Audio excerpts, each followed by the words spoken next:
Good afternoon. My name is Barrett Vaughn. I'm a graduate of the Juris Doctor program here at Abraham Lincoln University in 2019. I'm originally from Detroit, Michigan, and I work as a professor in Alabama. And I am currently just starting the intellectual property program, the LLM program at Cooley Law School in Lansing, Michigan.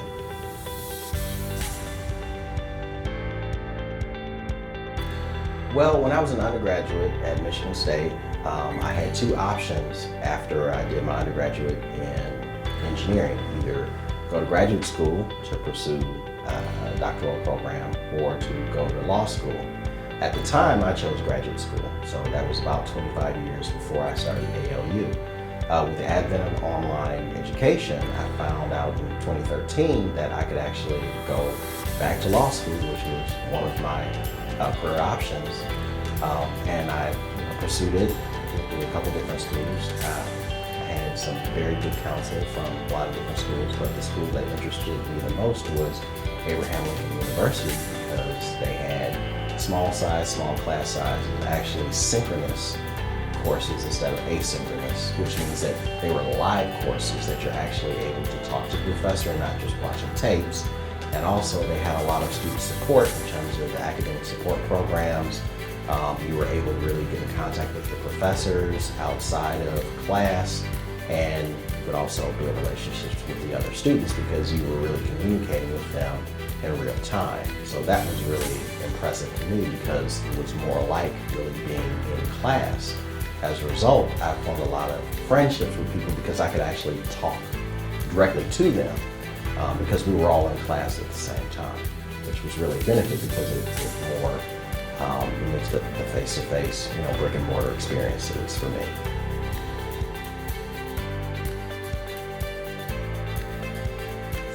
That was really wonderful. I'm glad that the faculty at ALU really pursued getting us into a law fraternity. There are several that are out there. I think there are three major ones, and Delta Theta Phi is probably one of the better ones.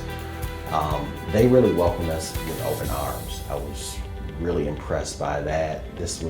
I'm not part of a Greek letter organization from undergrad. So this was actually the only Greek letter organization that I've been a part of that's a fraternal organization.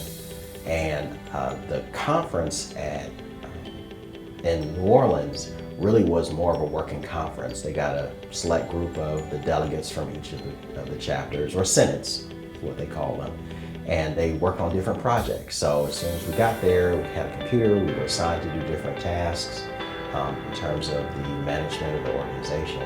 But there was a lot of brotherhood and sisterhood and camaraderie. It is a co-ed fraternity, though they still call it a fraternity. So I made a lot of friends. We keep in contact with each other on Facebook. There are a few chapters that are in Alabama, and so a number of the people I do sort of keep in contact with.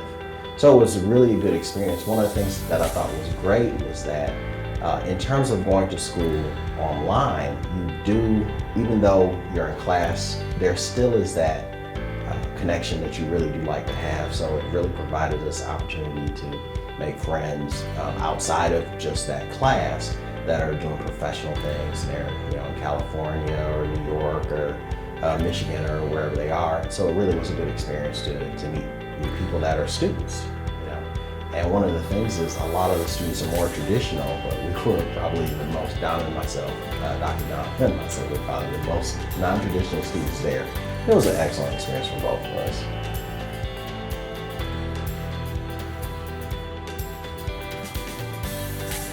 Well, with intellectual property law, one of the reasons why I was really interested in it is that it's really a law that's at the federal level for the most part. So there's patent, trademarks, and copyrights.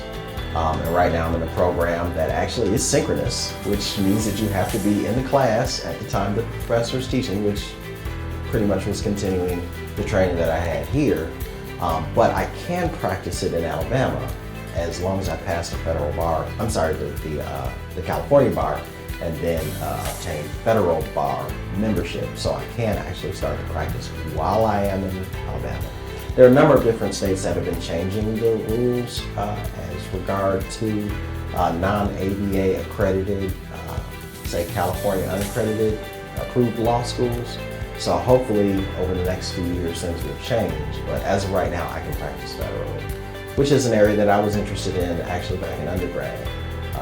Because with an engineering background, patent law, environmental law, those are some of the areas that are most suitable for people with deep science backgrounds.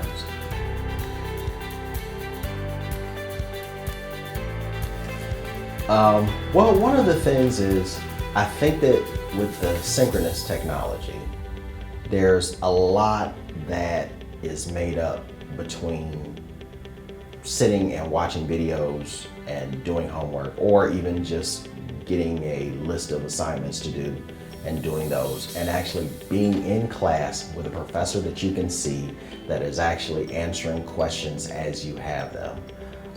And I think that there's a big difference when it comes, of course, to brick and mortar, face-to-face. You have that experience of being in class and you can interact with the students. But I think what the use of the technology has given is that it's giving a good analog to doing that, because you still are able to see the professor, you still are able to ask questions, you still are able to interact with other students, and I think that that's a benefit.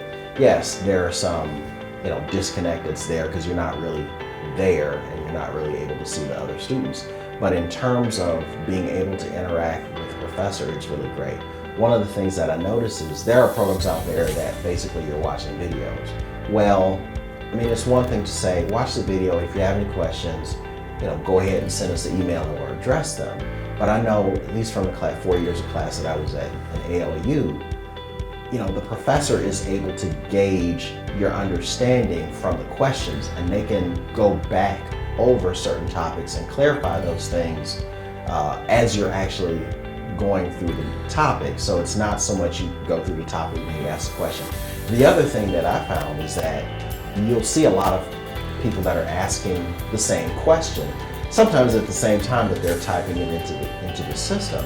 And so that also gives the professor the opportunity to really see, okay, everyone's asking this question, because if you have the question, others have the question. But if you don't feel comfortable asking the question for whatever reason that you may have, some misgivings about asking it, it's almost certain that someone else is going to ask that question at the same time, which is good because that keeps everybody pretty much aligned. So I think that even though the online has some restrictions, obviously, in terms of distance, and I still think that there's a good contact that you actually make with the professor and with good students.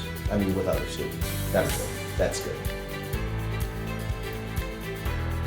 The small class size does help. If it was a larger class size, say over 30, I think that you would still have the same interaction. One of the things I know in the later courses that we did work in groups. Trial techniques, we worked in groups. Then constitutional law, to some extent, we worked in some groups. So there is some group work. And you're able to interact with the students outside of class as well as put things together. Trial techniques, even though it may seem rather odd to a person with a face-to-face, brick and mortar school, you say, well, how do you do that online? Well, use the technology. And I think that if someone watched the videos of our class, you would see that we're there. You have, defense counsel, you have your plaintiff's counsel, you have the judge, you have everything. We're just not in a room, but you're still having the same interaction. So I think it does very well. The small class size really does help.